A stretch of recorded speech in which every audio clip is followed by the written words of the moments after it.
preparing something to share with the world. Make a way for people to access that kingdom.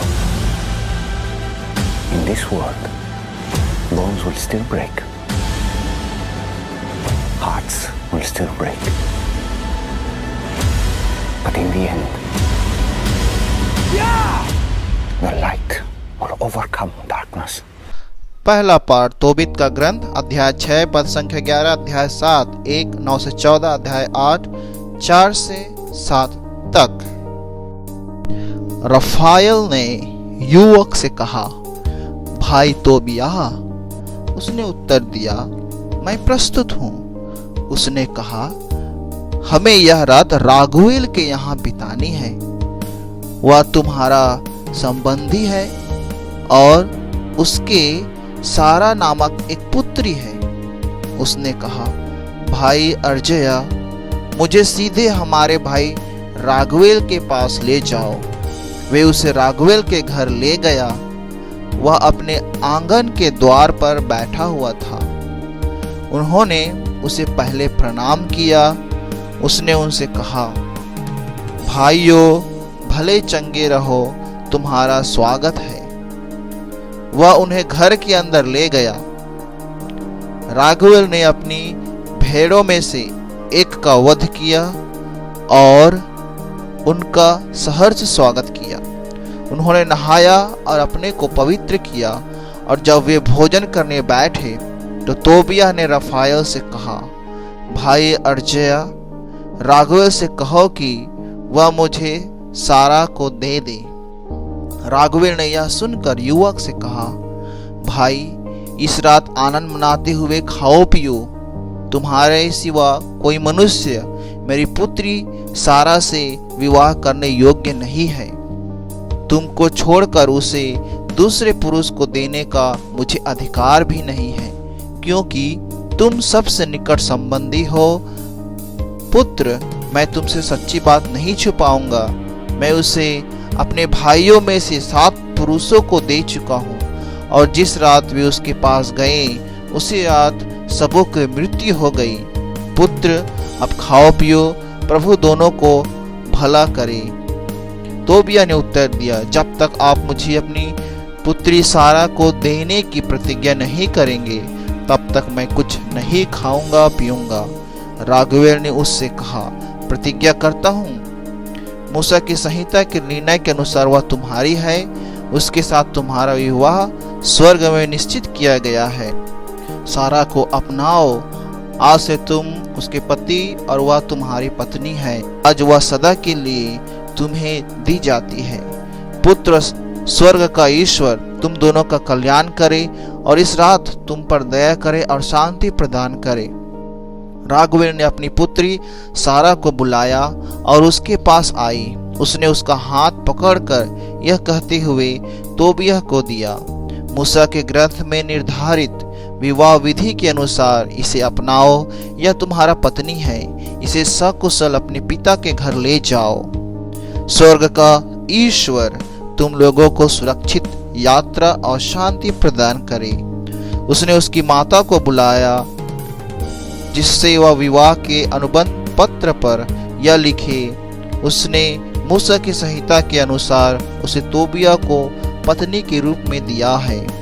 माता कागज लाई और उसने अनुबंध पत्र लिखकर उस पर हस्ताक्षर किए। इसके बाद वे खाने पीने लगे। माता पिता ने कमरे से बाहर कर उसका दरवाजा बंद कर दिया।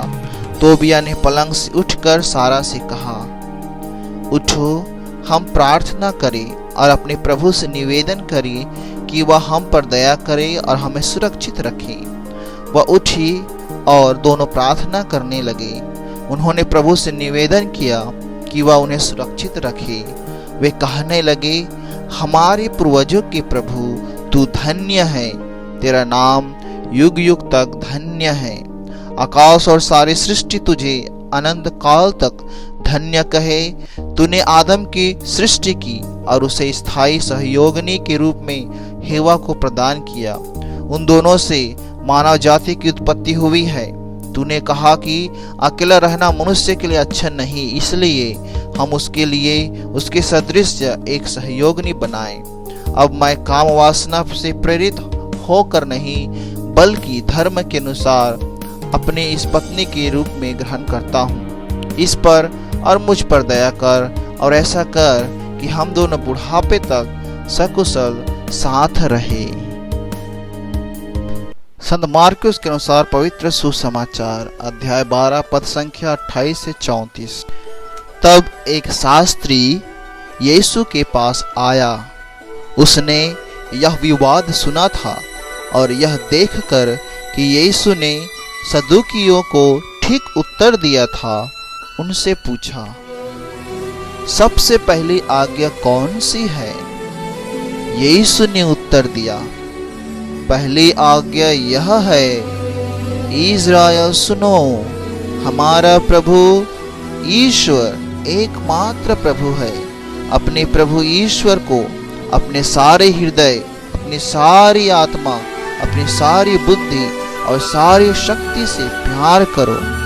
दूसरी आज्ञा यह है, अपने पड़ोसी को अपने समान प्यार करो। इनसे बड़े कोई आज्ञा नहीं है।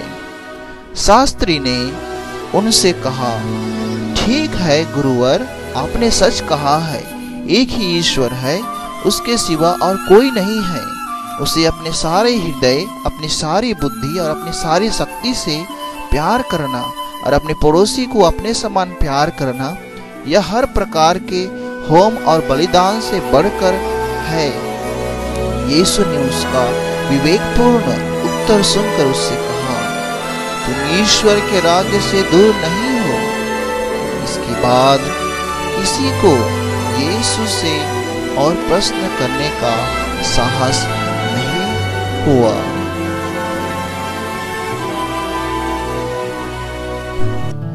ख्रिस्त में प्यारे भाइयों और बहनों, यीशु मसीह के जमाने में यहूदी गुरु अपना अधिकतम समय मूसा द्वारा दिए गए नियमों की व्याख्या एवं परीक्षण में व्यतीत करते थे। अक्सर यह दिमागी कसरत बनकर रह जाता था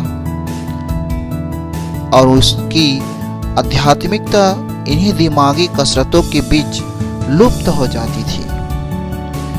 उस जमाने में कई विचारधारा वाले विद्वान थे, जिनके बीच अक्सर कुछ न कुछ गर्मा गर्म बहस छिड़ जाती थी।